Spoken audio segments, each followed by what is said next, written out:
How to turn on notification. Are you guys facing issue to turn on notification on PrimeXBT? If that's so, then this video might help you out. Without further ado, let's dive into the video.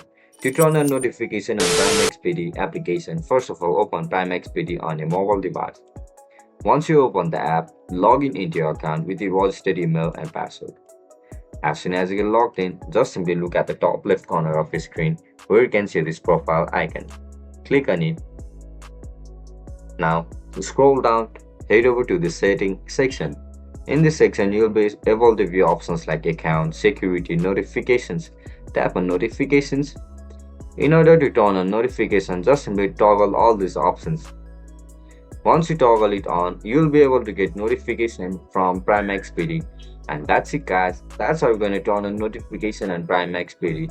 If you guys found this video helpful, don't forget to like, share and subscribe to our channel. I'll catch you up in the next one. Bye bye.